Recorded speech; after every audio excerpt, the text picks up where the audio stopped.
بنی اسرائیل میں ایک مالدار شخص تھا۔ اس کے چچا زاد بھائی نے وراثت کی خاطر اس کو قتل کر کے پھینک دیا اور صبح جا کر حضرت موسیٰ سے کہنے لگا کہ دعا کرے کہ قاتل سامنے آ جائے۔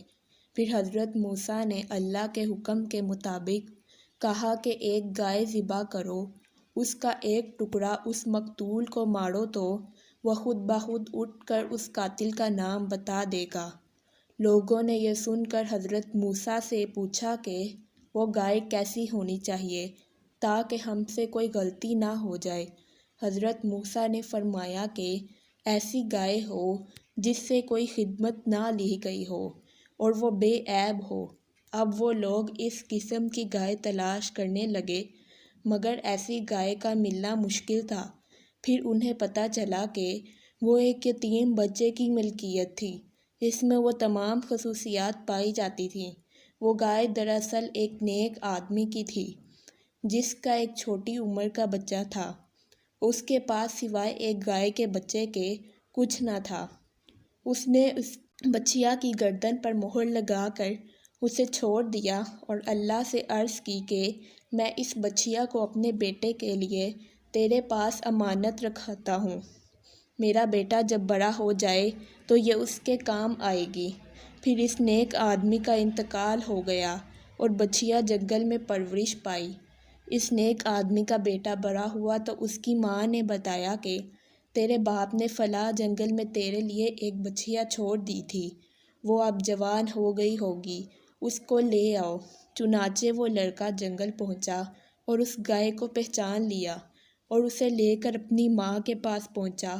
ماں نے حکم دیا کہ جاؤ اور اسے بازار میں لے جا کر 3 دینار پر بیچ آؤ اور جب سودا ہو جائے تو بیچنے سے پہلے مجھ سے ضرور پوچھ لینا۔ وہ لڑکا گائے لے کر بازار پہنچا تو ایک فرشتہ خریدار کی شکل میں آیا اور گائے کی قیمت 6 دینار لگا دی، مگر لڑکے نے کہا اپنی ماں کی اجازت کے بغیر میں ہرگز اسے نہیں بیچوں گا۔ وہ گھر آیا اور سارا قصہ اپنی ماں کو سنایا۔ ماں نے 6 دینار پر گائے بیچنے کی اجازت تو دے دی لیکن کہا کہ دوبارہ سودا ہونے کے بعد میری اجازت لے لینا۔ پھر لڑکا بازار گیا اور وہی فرشتہ آیا اور اب اس نے گائے کی قیمت 12 دینار لگا دی، مگر اس شرط پر لڑکا نہ مانا جب تک وہ اپنے ماں سے اجازت نہ لے لے۔ اس نے یہ بات پھر منظور نہ کی اور پھر وہ واپس آ کر اپنی ماں کو سارا واقعہ سنایا۔ ماں سمجھ گئی کہ یہ یقیناً کوئی فرشتہ ہے جو آزمائش کے لیے آتا ہے اور لڑکے سے کہا کہ اب وہ خریدار آئے تو اس سے پوچھنا کہ آپ ہمیں یہ گائے بیچنے کی اجازت دیتے ہیں۔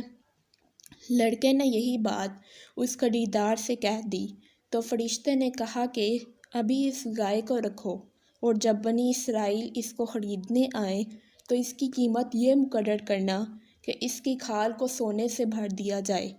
لڑکا گائے کو گھر واپس لے آیا۔